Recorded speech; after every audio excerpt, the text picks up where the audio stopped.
नमस्कार। हमारा देश और पूरा विश्व आज कोविड-19 की चुनौती का सामना कर रहा है। कोविड-19 अभी खत्म नहीं हुआ है। ऐसे में हमारा फर्ज है कि हम सतर्क रहें। इसलिए जब तक दवाई नहीं तब तक कोई ढिलाई नहीं। कोरोना से बचाव के लिए जरूरी है नियमित रूप से हाथ धोना, मास्क पहनना और आपस में उचित दूरी बनाए रखना। याद रखिए, 2 गज दूरी, मास्क है जरूरी। खांसी, बुखार या सांस लेने में कठिनाई होने पर हेल्पलाइन नंबर 1075 पर संपर्क करें।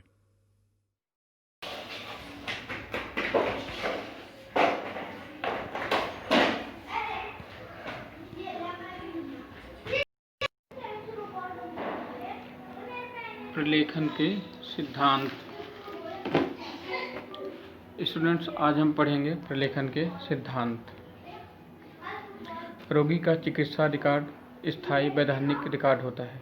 जो मरीज का रिकॉर्ड होता है वो उसका चिकित्सा रिकॉर्ड का स्थायी वो रिकॉर्ड हर जगह भी जाता है, इसलिए उसे बहुत अच्छे से रिकॉर्ड करके लिखा जाता है। दूसरा सिद्धांत है, प्रलेखन में प्रत्येक रिकॉर्डिंग की स्थिति एवं समय अंकित होना चाहिए। मतलब जो भी डेटा आप लिख रहे हैं उसका प्रत्येक रिकॉर्डिंग, जो जो चीज़ें आपने मरीज के साथ अप्लाई किया है उसका एक एक चीज़ उसमें लिखा हुआ होना चाहिए। जैसे कि आपने उसको कब एंटीबायोटिक दी हुई है, कब उसको एनाल्जेसिक दिया है, कब उसको दूसरे वार्ड में शिफ्ट किया हुआ है, कब उसको वोमिटिंग हुई है, किस समय उसको पेट में दर्द उठा है, वो सारी चीज़ें उसके रिकॉर्ड में अंकित होना चाहिए। अगला पॉइंट आता है, केवल उसी सूचना को रिकॉर्ड करें जो रोगी के स्वास्थ्य के लिए लाभदायी होता है। जो हम उसके रिकॉर्ड में वही चीज़ सूचना लिखते हैं जिसके लिए वह उत्तरदायी है ना। अगर हमें अननेसेसरी रिकॉर्ड को नहीं लिखना होता है, अगर कोई अननेसेसरी डाटा रिकॉर्ड आ रहा है, जैसे उसको कब प्यास लगी, कब भूख लगी, ये चीज़ें हमको नहीं लिखना है। जो उसको कॉम्प्लिकेशन हो रहा है, जब उसको पेट में दर्द हो रहा है, जब उसको उल्टियाँ आ रही हैं, जब उसको बुखार आ रही है, वो चीज़ें हमको उसके रिकॉर्ड में लिखना है। कब उसको हम एक बार से दूसरे वार्ड में शिफ्ट किया है वो लिखना है। कौन कौन से डॉक्टर ने मरीज को देखा है, हमें वो चीज़ें लिखनी है ना। और लास्ट में मरीज का सबसे पहले जो होता है, मरीज का नाम, उसका उम्र, उसका लिंग, कहाँ से आया है, साथ में उसका संपर्क नंबर, मोबाइल नंबर और उसका एड्रेस, ये चीज़ें कंपलसरी होते हैं जो उसके हमें रिकॉर्ड में लिखना होता है। फिर अगला पॉइंट आता है हमारा, शुद्ध एवं पूर्ण प्रलेख जीडीए एवं संस्थान के अन्य स्वास्थ्य कर्मचारियों की कार्मिक को वैधानिक सुरक्षा प्रदान करता है। मतलब जो हमारा प्रलेखन होता है वो शुद्ध होना चाहिए, पूर्ण होना चाहिए। ये नहीं कि हमने उसको जिस समय कोई दवाई दी उसका आधा अधूरा बस ये एंटीबायोटिक गिवन, ये पूर्ण नहीं है। पूर्ण कब होता है, जब उसमें हम उसका given this antibiotic and time, जिस समय पे हमने उसको एंटीबायोटिक लगाया हुआ है उसका समय भी अंकित करते हैं। जिस समय हमने मरीज को खाना खिलाया हुआ है उसका समय अंकित करते हैं। जिस समय डॉक्टर ने पेशेंट को देखा है उसका टाइम नोट करते हैं, डेट नोट करते हैं कि इस समय वो पेशेंट को देख के गए हैं, इस समय सिस्टर ने उसका ब्लड प्रेशर लिया है, इस समय सिस्टर ने या जीडीए ने उसका टेम्परेचर नोट किया है। ये हमारा दायित्व होता है कि हम रिकॉर्ड को पूर्ण और स्वच्छ और शुद्ध लिखें। अगला पॉइंट आता है सही वर्तनी। सही वर्तनी का मतलब होता है करेक्ट स्पेलिंग। करेक्ट स्पेलिंग से मतलब है कि आप जो भी वर्ड लिख रहे हैं, अगर इंग्लिश में लिख रहे हैं तो आपकी स्पेलिंग सही होना चाहिए, क्योंकि एक स्पेलिंग, एक प्रोनाउंसिएशन का कई अर्थ निकल जाते हैं, है ना। तो हमें उन चीज़ों को भी ध्यान में रखना है कि हमारे जो वर्ड हो रहे हैं, जो हम स्पेलिंग लिख रहे हैं वो हमारा करेक्ट होना चाहिए। और अगर हिंदी में भी लिख रहे हैं तो भी हमारे शुद्धता होनी चाहिए कि छोटा बड़ा की मात्राओं का हमें विशेष ध्यान देना है ना। इसका मीन्स होता है, यह संदेह के मामले में रिकॉर्डिंग की सटीकता के लिए आवश्यक है, शब्दकोश की जांच करें और सही वर्तनी का उपयोग करें। उपयुक्तता केवल उस जानकारी को रिकॉर्ड करती है जो ग्राहक या क्लाइंट की स्वास्थ्य समस्याओं की देखभाल के संबंध में जरूरी है ना। तो हमें उन्हीं चीज़ों को स्टूडेंट्स लिखना होता है सही लिखना होता है, उसकी सही रिकॉर्डिंग करनी होती है। अगर हमें कुछ चीज़ों को नहीं समझ में आ रहा है तो उसकी हम डिक्शनरी से शब्द निकालेंगे, सही वर्ड निकालेंगे और करेक्ट वर्ड लिखेंगे। अगला पॉइंट आता है हमारा तारीख एवं समय। ये बहुत इम्पोर्टेंट है कि जिस समय पे हमारा मरीज हमारे पास आया है उस समय उसकी तारीख, उसका डेट और उसका समय एडमिट होना चाहिए। जैसे हॉस्पिटल में पेशेंट एडमिट हुआ 3/2/2020 को, ठीक है, वो था उस समय जनरल वार्ड में। अचानक से पेशेंट सीरियस हुआ और उसको हमने कितने बजे, 4 तारीख को 2 बजे दोपहर को आईसीयू में शिफ्ट किया।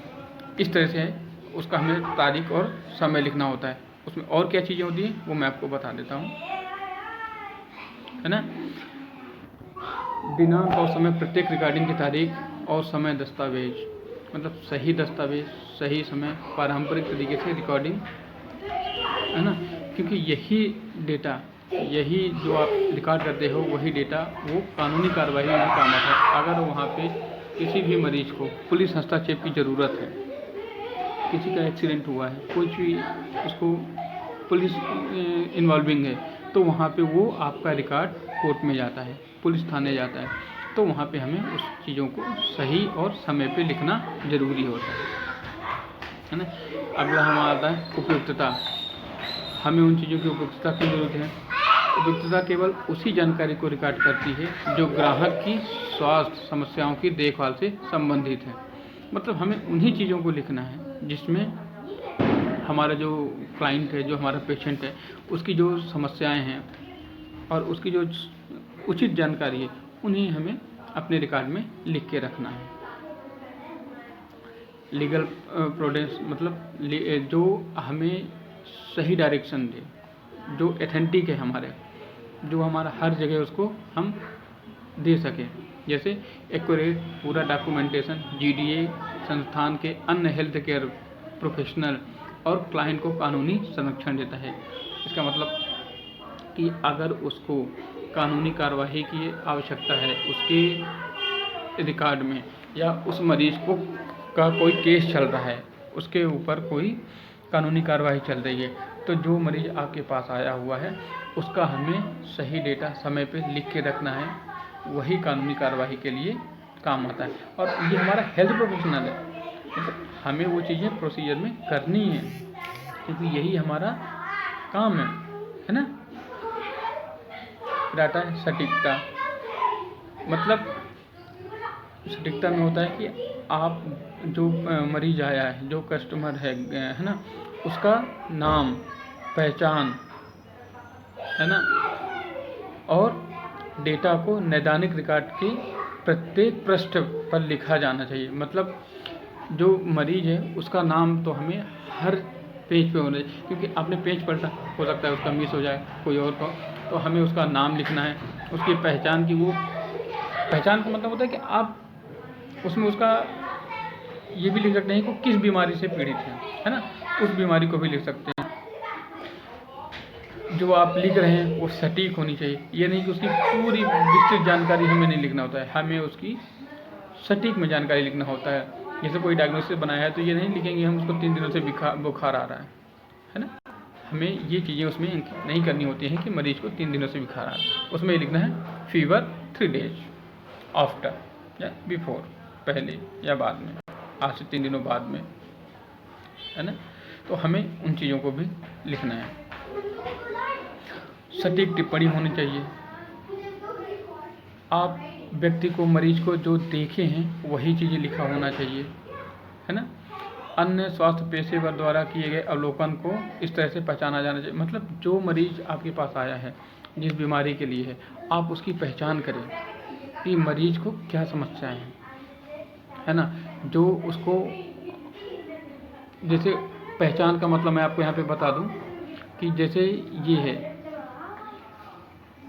है ना, अगर मरीज को कोई स्पॉट है ना, कोई चकत्ते हैं, कहीं कोई घाव बना हुआ है, तो उसको आप ऑब्जर्व करेंगे, उसको आप देखेंगे, और देखने के बाद अगर उसको कोई उसमें एक्स्ट्रा नीड की, एक्स्ट्रा केयर की ज़रूरत है, वो आपको वहाँ पे करना है ना। उसमें ये नहीं है कि हमने मरीज के साथ कोई उसकी केयर में लापरवाही नहीं देनी है। ये हमारी, और छोटे मापदंड में उसको छोटे वर्ड में हमें वहाँ पे लिख देना है। अगला पॉइंट आता है हमारा पूर्णता। पूर्णता का मतलब क्या होता है? जो चीज़ आपने लिखा है उसको संपूर्ण पूरी जानकारी उसमें लिखनी है, ठीक है। अगला पॉइंट आता है हमारा संक्षिप्तता या लगाव। संक्षिप्तता या लगाव का मतलब होता है कि आपने जो जानकारी उसमें लिखी है, दी है, वो संक्षिप्त होनी चाहिए, छोटी होनी चाहिए, सही होनी चाहिए, है ना। जैसे आपने मरीज को, एक एग्जांपल मैं आपको बता रहा हूँ। मरीज ने बताया आपको कि हमें इन चीज़ों का बुखार आ रहा है, उल्टियाँ हो रही हैं, सर में दर्द हो रहा है और चक्कर आ रहे हैं। तो हमें उससे ये भी पूछना है कि उसको पहले भी कभी ये समस्या आती है क्या। छोटे छोटे लगाओ, मतलब स्मॉल में अगर वो समस्या आती है तो उसको हम लिख देंगे फीवर 15 डेज, है ना, 15 दिनों से बुखार आ रहा है। कोई उसको और बीमारी है, वो चीज़ें हम उसको संक्षिप्त में लिख देंगे, छोटे में, ठीक है। स्पष्टता मतलब जो चीज़ आप लिख रहे हो उसमें स्पष्टता होनी चाहिए, सही होना चाहिए, ये नहीं कि शुद्ध होना चाहिए। आप अशुद्ध नहीं लिखें, स्पेलिंग मिस नहीं करें, है ना।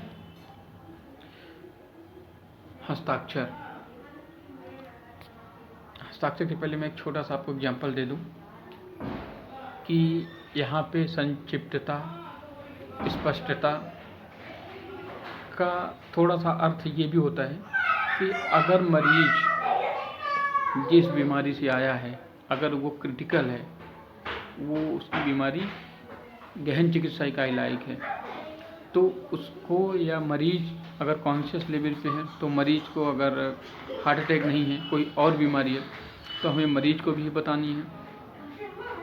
अगर आप मरीज को नहीं बता रहे तो जो मरीज के साथ है, जो मरीज को लेके आया है, उसको बताना है कि आपके मरीज को ये बीमारी है, इसके ये खतरे हैं, इसमें ये सिम्टम हो सकते हैं, दवाई चलने के बाद भी बीच में ये चीज़ हो सकती है ना। उसको चक्कर आ सकते हैं, इसको उल्टियाँ हो सकती हैं, तो वो चीज़ें हमें उसको बतानी है स्पष्ट शब्दों में। उसको हमें उसको राइटिंग में भी लेना है। जो चीज़ आप उसको बता रहे हो वही उससे बोलो कि इस पेपर पे लिखो, और वहाँ पे उसके हस्ताक्षर कराइए, है ना। हस्ताक्षर अगर नहीं कराया है और आपने उसको बता के अनुमति नहीं ली है और आपने ट्रीटमेंट स्टार्ट कर दिया, मरीज को अगर इनकेस कुछ होता है तो वो आप पे ब्लेम कर देगा कि डॉक्टर ने हमें नहीं बताया था, या नर्स ने या जीडी ने हमें ये चीज़ें नहीं बताई थी और उनने ये प्रोसीजर कर दिया, इसके जो खतरे हैं उसकी रिस्पॉन्सिबिलिटी डॉक्टर या वहाँ के स्टाफ की है। जबकि यहाँ पे क्या होना चाहिए, आपने उसको सारी चीज़ें बताई हैं, बस आपसे गलती क्या हुई, आपने उसके हस्ताक्षर नहीं कराए, उसे डेट और समय नहीं लिखवाए कि किस तारीख को आपको ये बताया गया था, और आप यहाँ पे अपना हस्ताक्षर करके समय डालिए, है ना। तो ये चीज़ें भी हमें ध्यान में रखनी है कि हमें उन चीज़ों को भी उसको स्पष्ट शब्दों में बताना है और उसके हस्ताक्षर कराने हैं। अगला पॉइंट आता है गोपनीयता। स्टूडेंट्स, गोपनीयता बहुत ज़रूरी है। अगर आपके पास कोई मरीज आया है, सपोज दैट उसको HIV पॉजिटिव है, HIV का मतलब एड्स, है ना। HIV का फुल फॉर्म भी होता है human immuno deficiency syndrome virus, है ना। अगर उसको HIV पॉजिटिव है और आप बाहर उसको शोर कर रहे हैं, तो कोई भी उस पेशेंट से बात नहीं करेगा, उससे डरेगा, है ना। तो ये गलत है। आपके पास मरीज आया है तो आपको उसको गोपनीयता बरतनी है, उसको फाइल में हमें अंकित करना है, उसकी फाइल में हमें लिखना है कि ये पेशेंट HIV पॉजिटिव है, ताकि दूसरा स्टाफ जो आए वो अपनी केयर के साथ अपनी सेल्फ केयर भी कर सके और वहाँ पे मरीज का ट्रीटमेंट भी, इलाज भी कर सके। दूसरा आता है कि अगर मरीज को कोई अन्यत्र बीमारी है ना, जैसे वो स्मोक करता है या कुछ एडिक्शन है उसके पास, तो हमें उसके परिवार वाले को तो बताना है। ऐसा नहीं है कि हमें उसके परिवार वालों को भी हम नहीं बताएंगे, है ना। उसके परिवार वालों को हम बताएंगे कि मरीज को ये बीमारी है, आपका मरीज एडिक्शन लेता है, आपका मरीज नशा करता है, लेकिन हर जगह उसको हम शोर नहीं करते हैं, ठीक है। ये हमें गोपनीयता भी इसमें बरतनी होती है। इसलिए आप लोगों को मेरा पढ़ाया हुआ समझ में आया होगा, है ना। धन्यवाद। किशोर अवस्था संबंधित समस्याओं के परामर्श हेतु समर्पित उमंग किशोर हेल्पलाइन के टोल फ्री नंबर 144225 पर संपर्क करें।